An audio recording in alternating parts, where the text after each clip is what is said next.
Hello, it's Dr. Alan Yim. In this video, I'm going to explain how to analyze four-part writing. So, up to this point, we've usually seen chords written like this, either as a triad or as a seventh chord. So the triad here is F, the seventh chord is F major 7, and it looks like we're in the key of C as there's no accidentals, and we might put the Roman numeral 4 or 4 major 7. Now, if any of these symbols don't look familiar to you, you should go back to week 3 and review how to write the chord symbols above and how to write the Roman numerals below. That's covered in a separate video, so I'm going to assume that you already know how to write these symbols.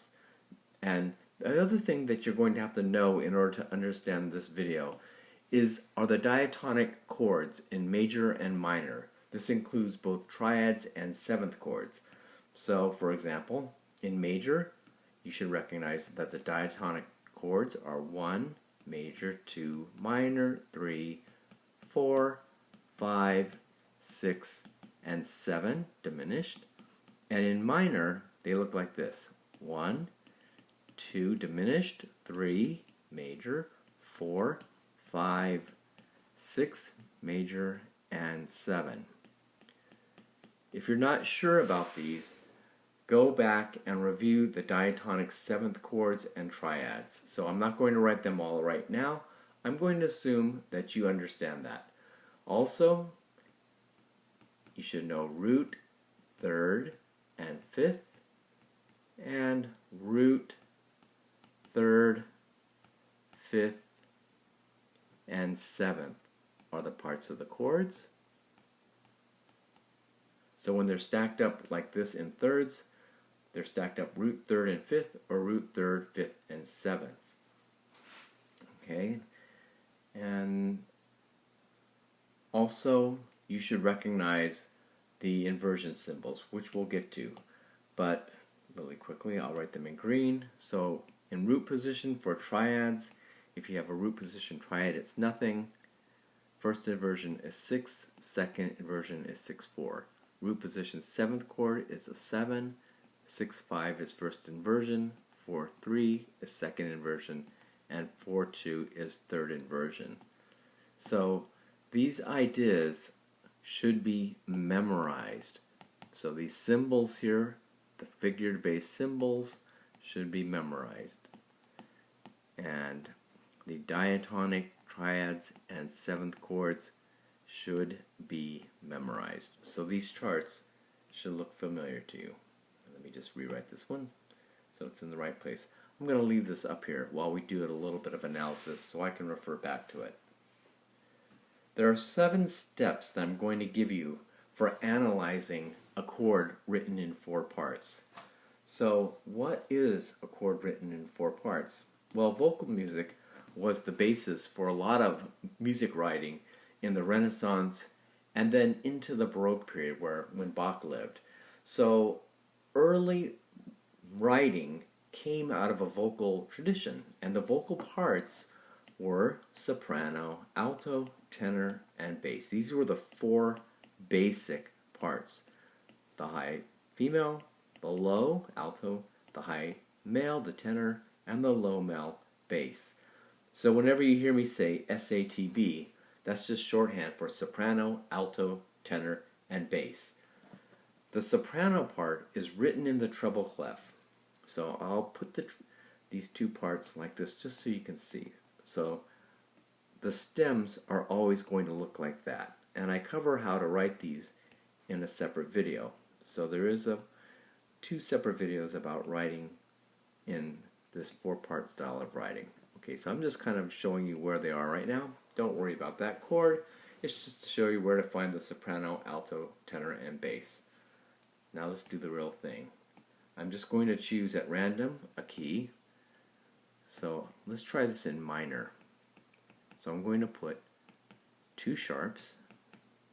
What key in minor is this? Well, in major, it's D major. And to find the relative minor, we go down 3 half steps, or a minor third, from D.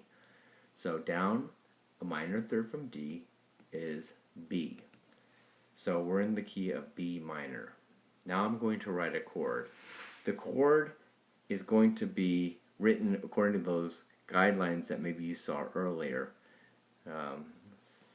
that show where, you know, the range is. Okay, I hope you can read this. I'll clarify in a second. Maybe I need to make my pen a little bit thinner. Okay, so let me write this again so you can see this a little more clearly. That's better. So when you do write, you want to make sure that you can see the lines and the spaces clearly. So make sure that the thickness of your pen's adjusted. Okay, first step. You have to identify the pitches. So I'm going to write them on here, but don't do this in your homework. Don't do this when you're analyzing, but I'm doing it just to show you what the pitches are. A, C sharp, E, and A. So step one, identify the pitches. You can sometimes do some of these things in your head. Hopefully, eventually you can just look at that and you'll know A, C sharp, E, A. But for now, I'll write it. Second, stack in thirds. Okay, this has to be done probably in your head, but I'm going to give you a little bit of a hint how to do this. Alright, I need a little space. So, here's something that you're going to rehearse. You have to know how to say all of the triads and seventh chords. Just the letters. Now you don't have to know all the sharps and the flats and all the different qualities. This is just to get the letters in order. So again, rehearse triads and seventh chords. You're going to rehearse them when they're in this type of order, stacked in thirds. So what do I mean? You could start with C. So C, let me stack it how you're going to say it. I'm going to stack it like this. I'm just going to write it left to right. C, E, G, D, F, A, E, G, B, F, A, C, G, B, D, A, C, E, and B, D, F. Those are all of the triads. You should say these out loud in your head. Practice saying these so that the order of the letter names stick in your head. C, E, G, D, F, A, E, G, B, F, A, C, G, B, D, A, C, E, B, D, F. So if you see three letters, if I just give you some random three letters,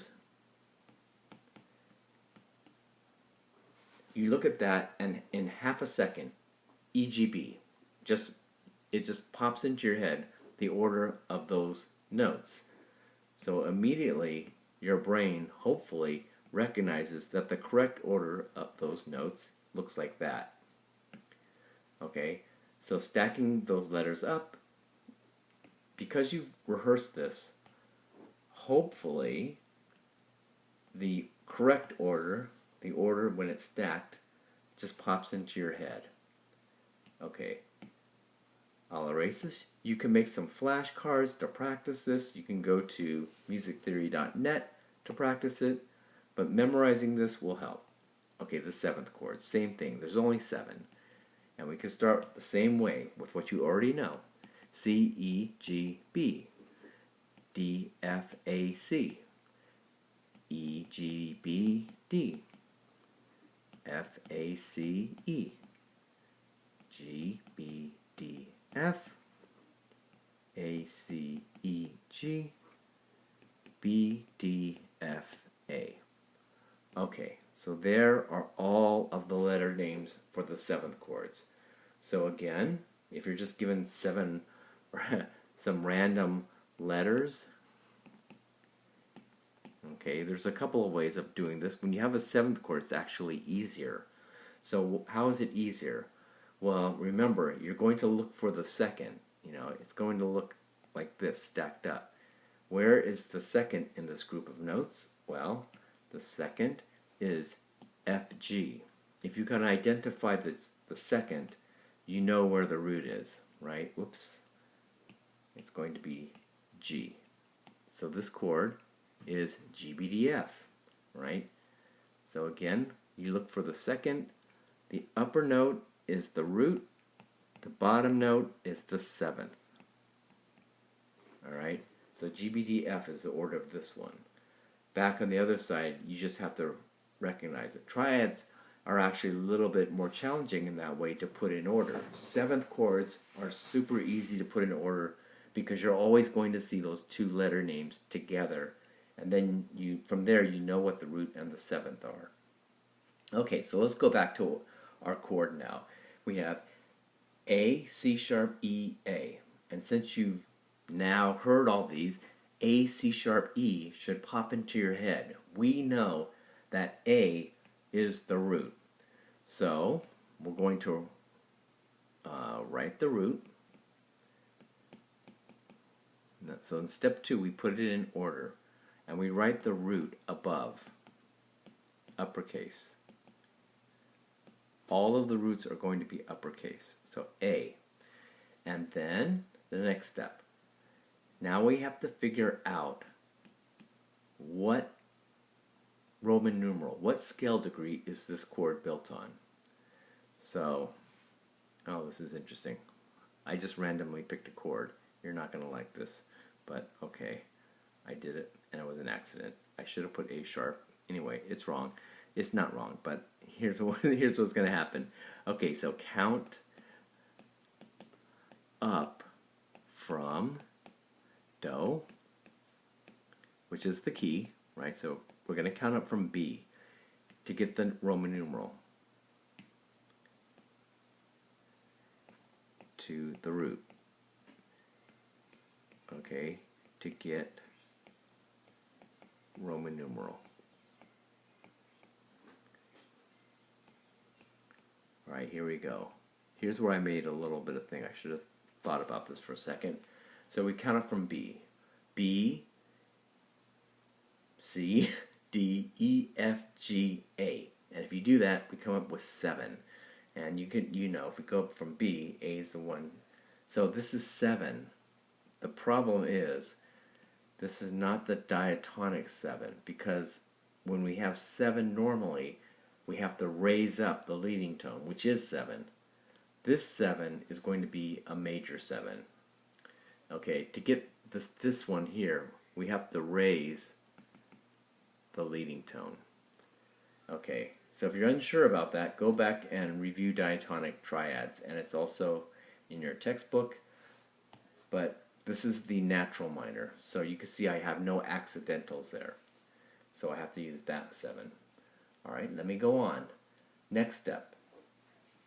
We are going to, next step is to get the quality. Use the memorized diatonic chords. Okay, diatonic chords to get the quality.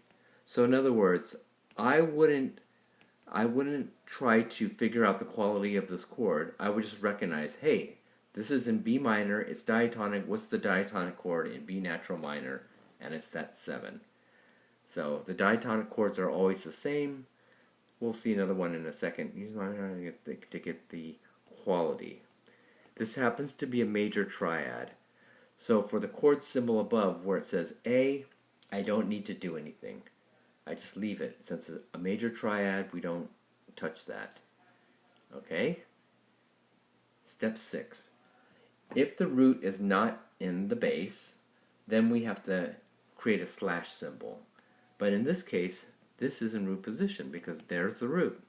So actually, I'm done. I don't need to add anything here. If it's in root position, I can just stop. A root position triad looks like that. This is an A major chord, and it sounds like this. Okay, so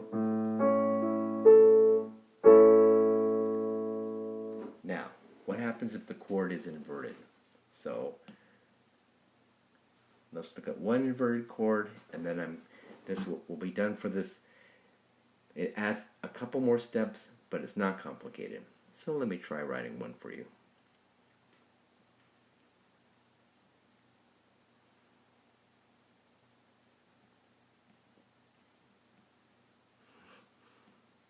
Okay, this is just, that should be a little bit higher. Okay, that's a D. I don't like what I did here. Let me put this again. Better. Okay. What am I doing? This, no. Sorry. One more try. It's late. There we go. Okay. So these are just two separate chords. They don't go together. Take a look at it. First step. Figure out the notes. And okay, I'm going to put this in yellow. F sharp, C sharp, A, and D. This is the seventh chord. So again, what notes are right next to each other? Well, these two, C sharp and D. So the root of this, again, this is the second. This is the root, D. Okay, this is the seventh, C sharp, because that's the second, and the D is on top. So again, we are going to put the D up here. That's step. So we put in our head, we know it's D, F sharp, A, C. That's step 2, because again, we know these spellings, and we know that DFAC is the order for a seventh chord. And we know it because we also we figured out where that second is. So D, F sharp, D is the root. But now, oh, okay, let's get the Roman numeral. D, we're going to start on B and count up. B, C, D. So it's a 3.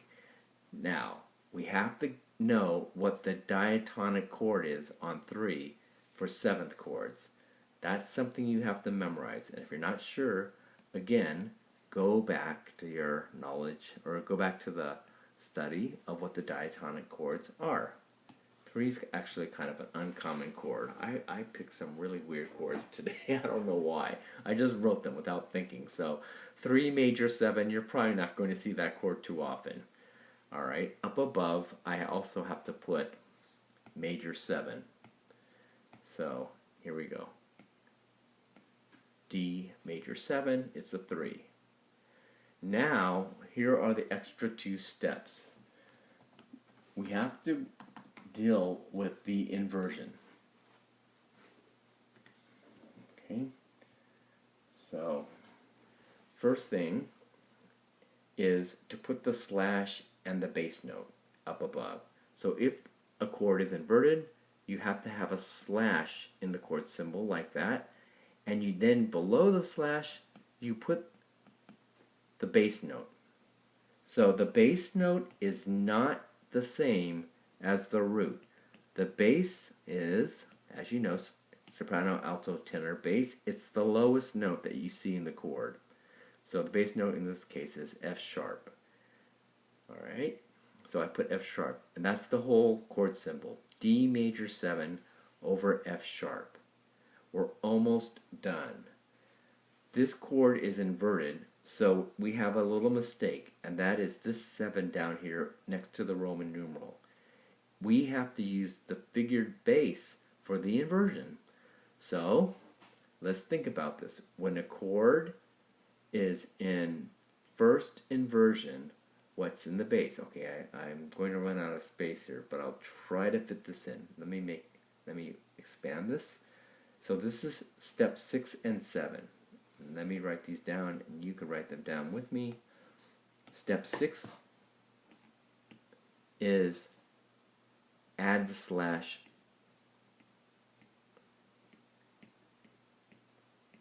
and the bass for inverted chords. So this is inverted. Alright, I think I'm going to run out of space here. So instead of trying to cram it down here, I'm going to go up above, and I'm going to make some space for myself by erasing this. Okay, and what I'm going to write is, how do you identify what inversion you have? This is just review, so I'll write it in blue again. So to review, the figured bass. Okay, depending on the inversion. So third in the bass equals, as you know, first inversion. Fifth in the bass equals second inversion, and seventh in the bass equals third inversion. And don't forget, this is when we stack up the chord like this. So this is the third, this is the fifth, and this is the seventh. And of course, this is the root, which is not necessarily the bass note. You can look at it up above. When you say these chords, A, C, E, G, B, D, F, A, C, E, G, B, you're basically saying root, third, fifth, seventh, root, third, fifth, seventh. And for the triads, you're saying root, third, fifth. Alright, once you identify what's in the bass, what part of the chord, then we could add this part in green. We could add the figured bass symbol. So take a look at what we have here. D major 7 over F sharp. F sharp is the third of the chord because it's D, F, A, C. The third of the chord means that it's in first inversion. It's the seventh chord. The symbol for a first inversion seventh chord, I'll put it in green. We're almost done. I have to first erase this 7 that's there, and then I'm going to add 6, 5, and we are done. Don't put a 7 if the chord's inverted. Just put the figured bass symbol that shows the inversion. So 3, major, 6, 5. And let's see if I did this right. I'm going to play the chord. It's a very wide spacing for this chord, but I can play it on the piano. It sounds like this.